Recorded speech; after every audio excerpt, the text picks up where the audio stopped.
Yo, what is going on, my crypto family? Today, I want to share this video with you guys today, and it is going to be how to secure your MetaMask wallet. Now, typically, what I talk about on this channel is any sort of financial education, crypto investments, and building financial wealth. And mainly, I've been talking about the crypto space.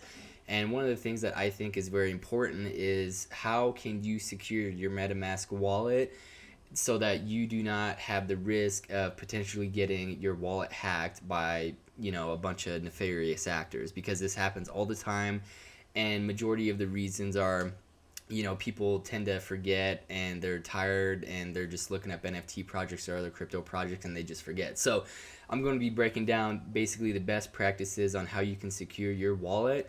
And not only that, but if your wallet is compromised, what do you do when this happens? And so let's just go ahead and jump right into it. So basically, the first thing that you have to do is make sure that you never share your seed phrase with anybody. And the seed phrase is basically made when you are creating your wallet, and that's basically your secret key anytime you need to access your wallet or anything like that. So that is your private key, and you do not want that out publicly to anyone, because they nefarious actors can end up stealing it. The second one is make sure that you have a long password that you can remember with a bunch of different characters on them, because the longer your password is and the more complex it is, then the harder it is for someone to get into your wallet if for whatever reason they have your seed phrase. Okay, so what I want to go ahead and do is, kind of jump right into here, because this will kind of talk about the other points. So notice that I have a couple of tabs open right here.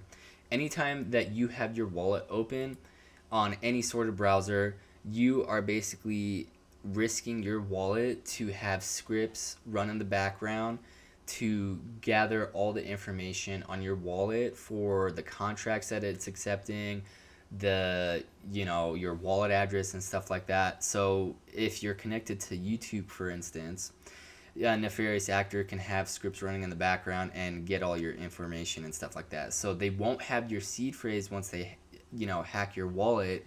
They will basically have hacked your wallet based on the transactions or sites that you're kind of connected to. So the one thing I mainly recommend is, if you're accessing your wallet, make sure that you only have one tab open on your browser.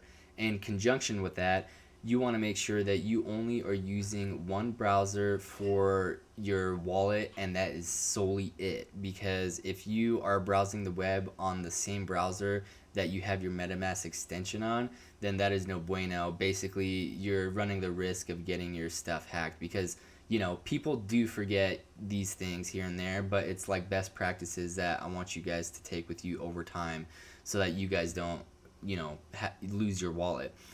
The other thing is, basically, the Brave browser is a really good browser. So this is the one that I mainly use for my MetaMask wallet. And this browser blocks literally everything. So I'm not sponsoring these guys by any means, but these dudes block everything, and it's the same founders that basically made Firefox and another coder dude, and this whole browser is backed by the BAT token. So this is a really good browser because it blocks literally everything, and it doesn't save any bits of your data. So you could go ahead and download that if you want to. This is a really good thing. The other thing too is that make sure that you do not click any suspicious links at all, because you do run the risk of having a virus potentially attached onto your computer.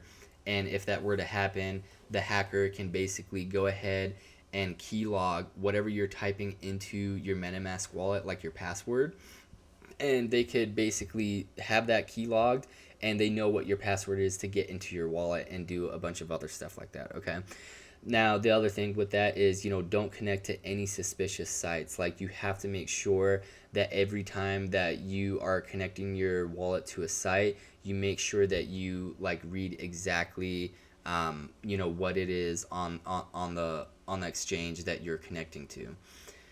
The other thing is that you want to make sure that you are only having the site read your permissions and stuff like that. There will be steps sometimes when you're connecting to a site. So I'll go ahead and show you an example here right now. So like I have Strong Block. I'm gonna go into the app right here, and the main thing is like, it'll have you connect your wallet, and these guys are, kind of telling you, saying, hey, never give your wallet credentials out to anyone either. So this is, very important. They take this seriously, and you always want to make sure, like, whatever app that you're connecting to, the URL is correct. Some websites will say, okay, hey, make sure you're connecting to this site. So this is what I'm talking about right here when you're trying to connect to your wallet. So this is a site, it's just saying, like, right here that I last connected my wallet to here. This is the actual web URL. You want to make sure you're reading that. And then when you click next, it'll say, okay, what this app is doing is that this is basically just looking at my wallet address or anything like that. It's not trying to do anything else or add another contract in the back end to try to hack my wallet. Okay. So the other thing is that you want to make sure that you always disconnect your wallet from any site that you're on. So let me go back here into Strong Block here really quick. So I'll go ahead and connect my wallet. If you're using the web browser, you can go ahead and follow these steps. So I have my wallet here. Let's just go back. And this right here, it says connected on the top left. Typically what I'll do is I'll go ahead and click these 3 breadcrumbs on the right, and I'll say disconnect from this account. It'll disconnect my wallet here. And then another safety measure is I'll go ahead, click the breadcrumbs, and I'll go ahead and click connected sites to make sure that I'm not having my wallet connected to any other thing. Because if you connect your wallet to a site and leave it up there, then that has the risk of you forgetting that it's there, one, and two, people can try to hack your wallet. So that's pretty much what I do every time I go to a site. I want to disconnect everything, and then I go up to the top right here and I lock it. So anytime that I'm done using the website, I lock it, and then it is forcing me to put my password in there and stuff like that. So I know if you guys are using the Google Chrome extension or a browser, then it does not force you to lock your MetaMask wallet after a certain amount of time. It'll literally just keep your wallet up there, and that's really bad. Brave is pretty good at doing that, but you just want to make sure that you're always like having these best practices ingrained into your head so that you know what is going on. So basically the other thing too is that you can go into your MetaMask settings, and there will be a session. Here, let me type my.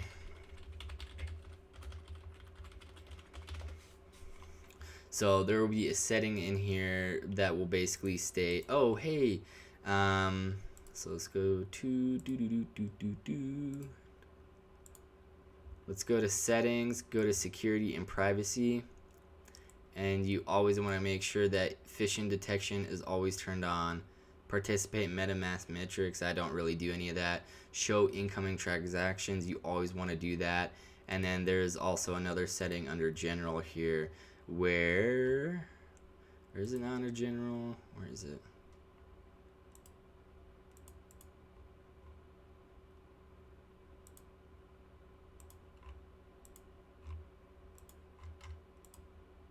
Okay, well, anyway, so there's a setting on the actual app itself on your phone that will say, okay, hey, the lockout time, I want to set it anywhere between 5 to 10 minutes. I usually set my lockout time to 5 minutes because I just want it to lock out once I'm done. It doesn't take me that long to be on a site and stuff like that.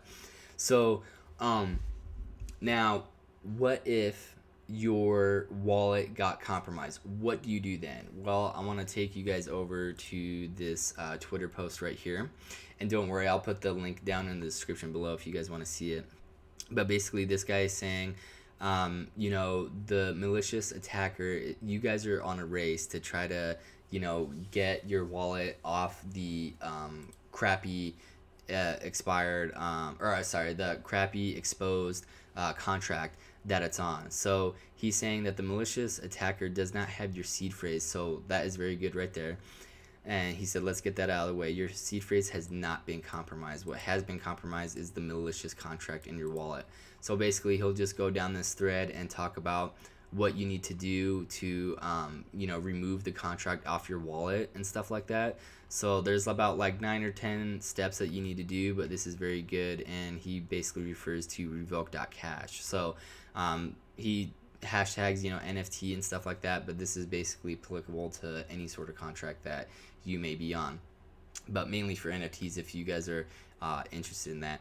The other thing I wanted to note too is that a lot of malicious actors, what they will do is that if your MetaMask wallet is compromised, so you will see a like a login page like this. This is the official MetaMask login right here. There have been people who do phishing attempts, and the MetaMask login looks like this. This looks like shit, and so this is a good reference for you to make sure that you always check and make sure that the UI is set correctly for this. So now, if you guys have stuck through this entirety of the video, I thank you, because I wanted to share with you guys another security measure that not a lot of people are talking about on how to secure your MetaMask wallet, and this basically has to deal with your operating system that is on your computer and the browser that you have. So I'm a cybersecurity engineer by trade, and I take a lot of these steps into place. So I'm going to have you guys go to the public.cyber.mil site. And this is basically what the US government uses to harden all of the operating systems and applications and stuff like that on any of their networks. And you can access this publicly for free. So once you're on the site, it'll look a little bit different on the homepage. But what I want you to do is I want you to go on the left-hand side, and there will be a thing called SRG STIG Library Compilation. You want to click that.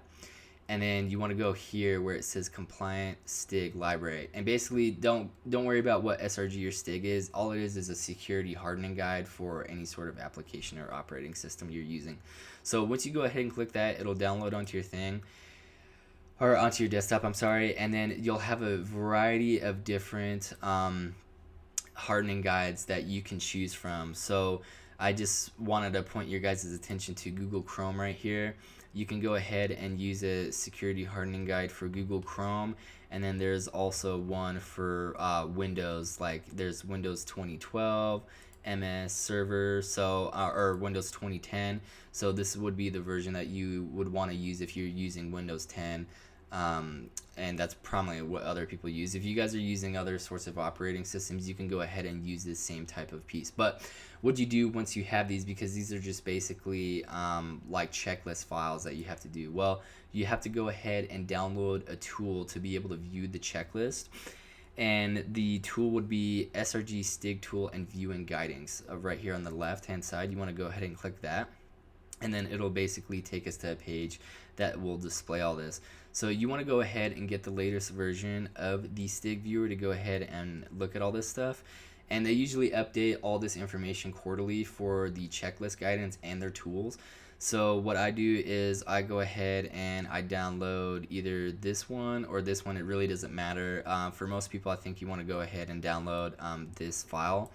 And once you go ahead and do that, it'll take you through the installation process and stuff like that to go ahead and do it. And then once you have those files installed, it'll basically have a README file and an instruction guide on how to actually use the hardening guide.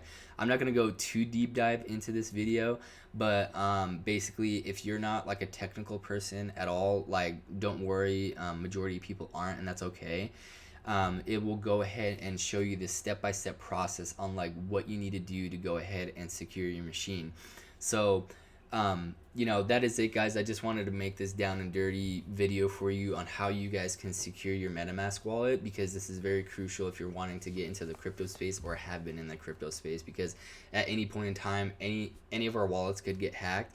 But these are additional security measures that you can take to go ahead and secure your wallet and your network and stuff like that. So if you guys enjoyed this video, please make sure you like and subscribe. It'll definitely help my channel grow.